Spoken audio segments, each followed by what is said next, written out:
سورۃ الحجر آیت نمبر 1۔ اعوذ باللہ السمیع العلیم من الشیطان الرجیم من ہمزہ ونفخہ ونفثہ۔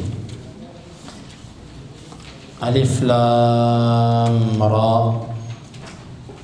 حروف مقطعات۔ تلک، یہ آیات ہیں، الکتاب، کتاب کی، وقرآن، اور قرآن کی، مبین، جو واضح ہے۔ ربما، اکثر، یود، خواہش کریں گے، الذین، وہ لوگ، کفروا، جنہوں نے کفر کیا، لو، کاش، کانوا، ہوتے وہ، مسلمین، مسلمان۔ ذرہم، آپ چھوڑ دیجئے، ہم، ان کو، یأکلوا، وہ کھائیں، واو کا مطلب اور، یتمتعوا، وہ فائدہ اٹھائیں، واو کا مطلب اور، یلہی، غافل کر دے، ہم، ان کو، الامل، امید۔ فسوف، فا کا مطلب پس، سوف، ان قریب، یعلمون، وہ جان لیں گے۔ الف لام را، تلک آیات الکتاب وقرآن مبین، یہ آیات ہیں کتاب کی اور واضح قرآن مجید کی۔ ربما یود الذین کفروا لو کانوا مسلمین، اکثر یا بسا اوقات آرزو کریں گے کافر، کاش کہ وہ مسلمان ہوتے۔ ذرہم یأکلوا ویتمتعوا ویلہہم الامل، چھوڑ دو آپ انہیں، یہ کھائیں اور فائدہ اٹھائیں اور ان کی امیدیں ان کو غافل کیے رکھیں۔ فسوف یعلمون، پسند قریب وہ جان لیں گے۔ حروف مقطعات، اس کا مطلب اللہ تعالیٰ بہتر جانتا ہے، کسی کو اس نے اس کا مطلب نہیں بتایا۔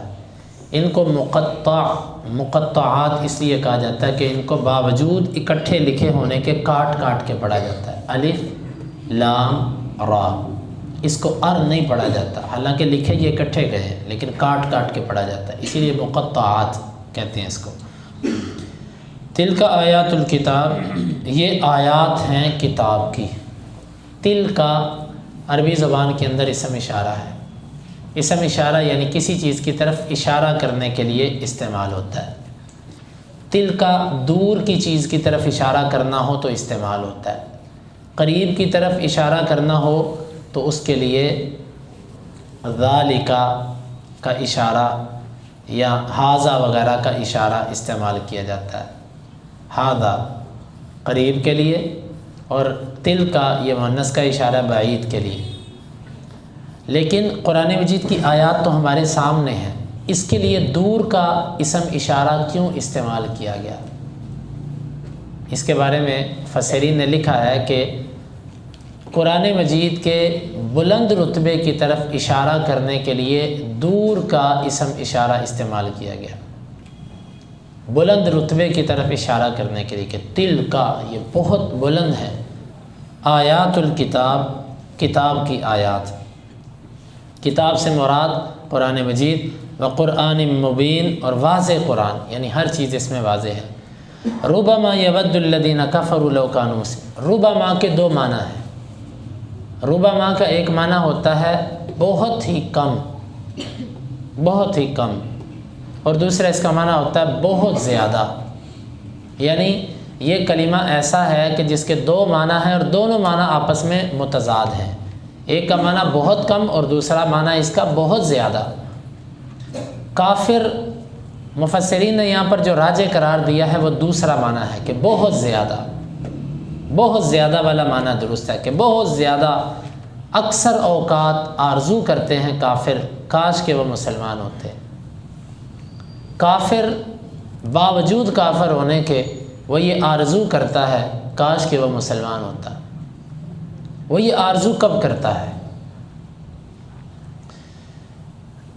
پہلا مقام تو یہ ہے کہ جس وقت وہ مسلمانوں کی فتوحات دیکھتا ہے، مسلمانوں کا غلبہ دیکھتا ہے، ان کی شان و شوکت اور ان کی عزت دیکھتا ہے، تو اس کے دل کے اندر یہ آرزو پیدا ہوتی ہے کاش کہ وہ مسلمان ہوتا۔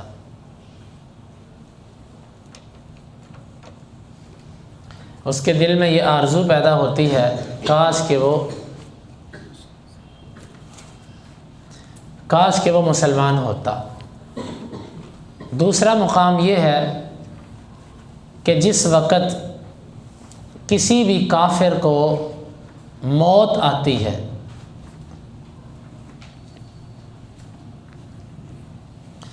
جس وقت کسی بھی کافر کو موت آتی ہے، موت کا فرشتہ اس کے قریب آتا ہے، تو اس وقت حقائق اس کے سامنے کھل جاتے ہیں۔ اس وقت ہر کافر یہ آرزو کرتا ہے اور اللہ سے کہتا ہے کہ یا اللہ مجھے تھوڑا سا موقع دے، اور پھر آرزو کرتا ہے کاش کہ میں مسلمان ہوتا۔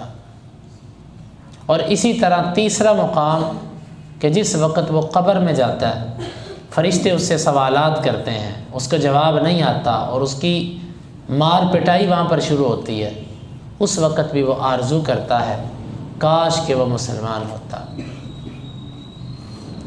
چوتھا مقام محشر کا میدان ہے۔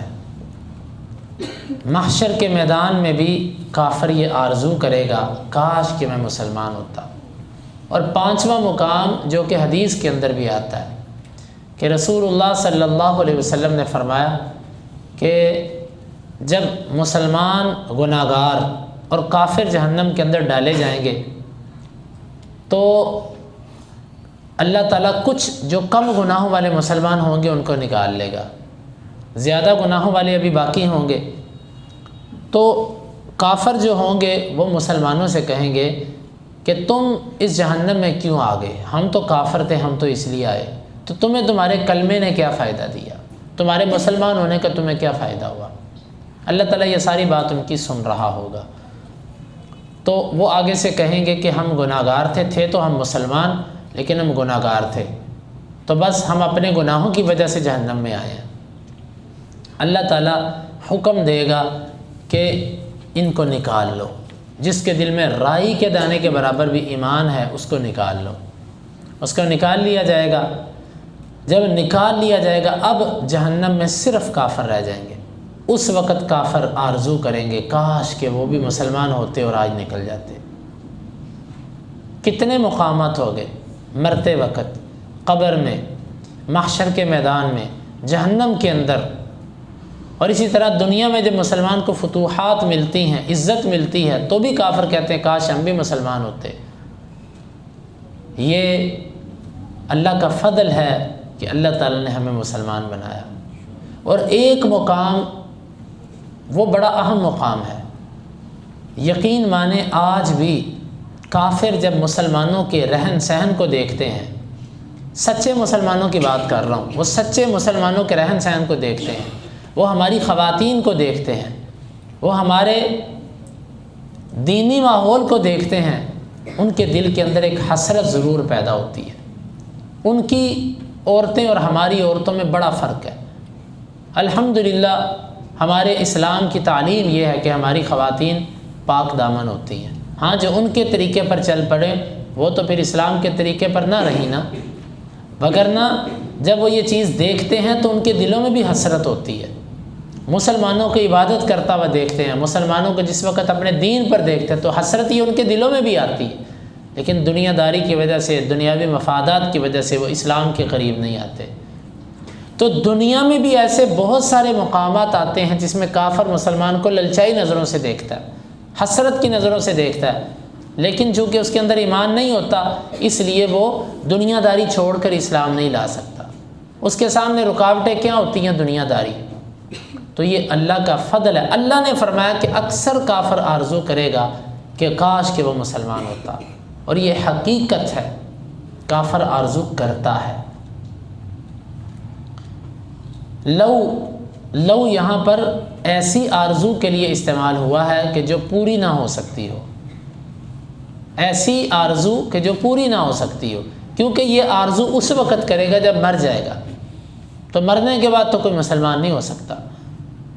ذرہم یأکلوا ویتمتعوا، اللہ تعالیٰ فرماتا ہے آپ ان کافروں کو چھوڑو، ابھی یہ کھائیں پئیں دنیا کا، وَيَتَمَتَّعُوا، اور دنیا کی سہولیات سے یہ فائدہ اٹھائیں، یہ کھائیں پئیں اور دنیا کی سہولیات سے یہ فائدہ اٹھائیں، وَيُلْهِهِمُ الْعَمَلُ، اور ان کی جو امید ہے، ان کی جو آرزوئیں ہیں وہ ان کو غافل کیے رکھیں۔ عمل، امیدیں، مسلمان کے اندر اور کافر کے اندر فرق یہ ہوتا ہے۔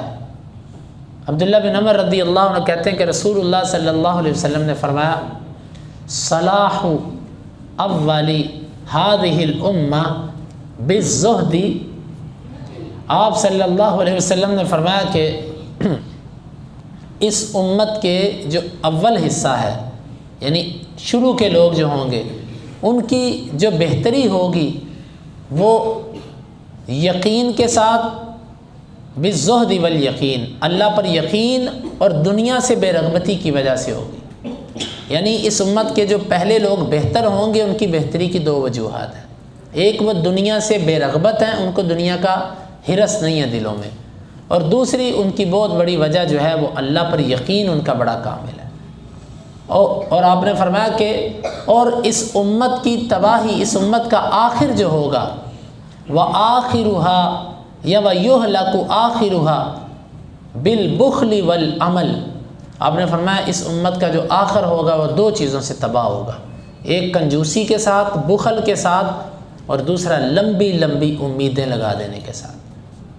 آج ہم میں سے ہر بندہ دیکھ لو، اس کے گھر میں روٹی کا مسئلہ نہیں ہے، کسی بھی کاروباری کا جو مصروفیت ہے وہ مصروفیت یہ نہیں ہے کہ آج اس کو اتنی بکری نہیں ہوئی، اتنے پیسے نہیں ہوئے کہ جس سے اس کے گھر کا چولہا جل سکے۔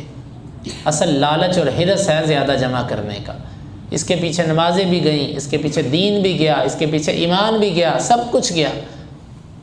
اس امت کا جو آپ نے فرمایا، اللہ کے نبی کے لفظ ہیں، سلسلہ صحیحہ کے اندر شیخ البانی اس روایت کو لائے کہ یہ امت کا جو آخری حصہ ہوگا وہ دو چیزوں سے تباہ، ایک بخل، اللہ کے راستے میں خرچ کرنے میں اور معاملات میں بخل، اور دوسری چیز کہ ان لوگوں کی امیدیں بڑی بڑی لمبی ہو جائیں گی، بڑی بڑی لمبی سوچیں گے، یہ بھی کر دوں وہ بھی کر دوں، بچوں کی، پوتوں کی، آنے والی نسلوں کی سوچیں، حالانکہ تم اپنی سوچو کہ تمہیں قبر کے اندر جانا ہے تو تم نے کیا لے کر جانا ہے، بس اپنا سوچو۔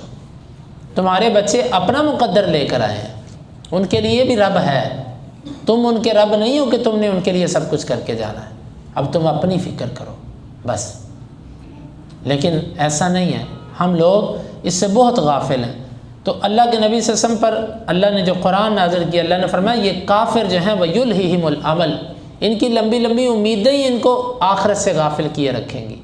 یعنی دنیا میں اتنے مشغول ہو گئے ہیں کہ آخرت ان کی نظروں میں اہم ہی نہیں رہی۔ کتنے مسلمان ہم میں سے ایسے ہیں کہ جو دنیا میں ایسے مشغول ہوئے کہ آخرت ان کی نظروں میں اہم نہیں رہی۔ کسی سے پوچھو آپ نماز کے لیے نہیں آتے، مجھے ٹائم نہیں ملتا، دکان سے لیٹ آتا ہوں، بس موقع مل جائے تو گھر پہ پڑھ لیتا ہوں۔ کسی سے پوچھو بھئی آپ کیوں نہیں آتے پڑھنے کے لیے، کالج جاتا ہوں، یونیورسٹی جاتا ہوں، اسکول جاتا ہوں، اکیڈمی جاتا ہوں۔ یہ باتیں آپ اندازہ کیجئے کہ یلہہم العمل، ان کو ان کی امیدیں غافل کیے رکھیں، اصل مقصد سے غافل کیے رکھیں۔ امیدیں کیا ہیں کہ دنیا کے اندر میں یہ کر لوں، یہ بن جاؤں، وہ بن جاؤں، بس یہ امیدیں، اور اصل مقصد سے غافل۔ اللہ نے یہ کافر کے بارے میں ذکر فرمایا، اور اگر کسی مسلمان کے اندر یہ چیز آ گئی تو اس کا مطلب ہے کہ ہمارے اندر وہ عادتیں آتی جا رہی ہیں جو کافروں کی عادتیں۔ فسوف یعلمون، ان قریب یہ جان لیں گے، ان کو پتہ چل جائے گا کہ یہ کتنی کمزور چیز کے اندر مشغول تھے، کتنی گھٹیا چیز کے اندر مشغول تھے کہ انہوں نے کتنی اہم چیز کو چھوڑ دیا۔ حدیث کے اندر آتا ہے کہ نبی صلی اللہ علیہ وسلم نے 3 لائنیں کھینچی، آپ نے ایک یہ لائن کھینچی، ایک یہ لائن کھینچی، اور پھر ایک خط یوں کھینچا جو ان کو کراس کرتا ہوا اوپر نکل گیا۔ آپ نے فرمایا یہ انسان ہے، یہ انسان کی موت ہے، اور یہ جو لمبی لائن ہے نا جو اس کی عمر سے بھی آگے نکلی ہوئی ہے، یہ انسان کی امیدیں ہیں۔ اتنی لمبی امیدیں، اتنی لمبی امیدیں، عمر اس کی اتنی ہے نہیں جتنی اس کی امیدیں۔ آگاہ اپنی موت سے کوئی بشر نہیں، سامان 100 برس کا، پل کی خبر نہیں، یہ حقیقت ہے۔ تو بھائیو آؤ، ہمیں پل کا بھی پتہ نہیں ہے کہ صبح بھی کسی نے فجر پہ آنا ہے کہ نہیں آنا، تو ہم کیوں نہ اپنی لمبی لمبی جو امیدیں اس کو، اکثر لوگوں کی بیماری کا باعث اور ان پر آنے والی مصیبتیں اور ٹینشن اور پریشانیوں کا باعث مستقبل کی سوچیں۔ اگر ہم مستقبل کی سوچ صرف قبر پر منحصر کر دیں کہ قبر میں میرے ساتھ کیا ہونے والا ہے، آخرت میں میرے ساتھ کیا ہونے والا ہے، یقین مانے ساری پریشانیاں ہیچ ہو جائیں گی۔ آپ نے فرمایا کہ من جعل الہموم ہما واحدا، جس نے اپنے سارے غموں کو لپیٹ کر ایک ہی غم کو اصل غم بنا لیا، وہ غم کیا ہے؟ آخرت کا غم، اللہ اس کے باقی غم ختم کر دیتے ہیں۔ جب بڑی سوچ سامنے آ گئی تو چھوٹی چھوٹی سوچیں ویسے ہی ختم ہو جاتی ہیں۔ تو یہ ہمارے لیے بھی اس میں سبق ہے۔ اللہ تعالیٰ سے دعا ہے کہ اللہ تعالیٰ ہمیں ان آیات کو سمجھنے کی اور ان کے تقاضوں کو پورا کرنے کی توفیق عطا فرمائے۔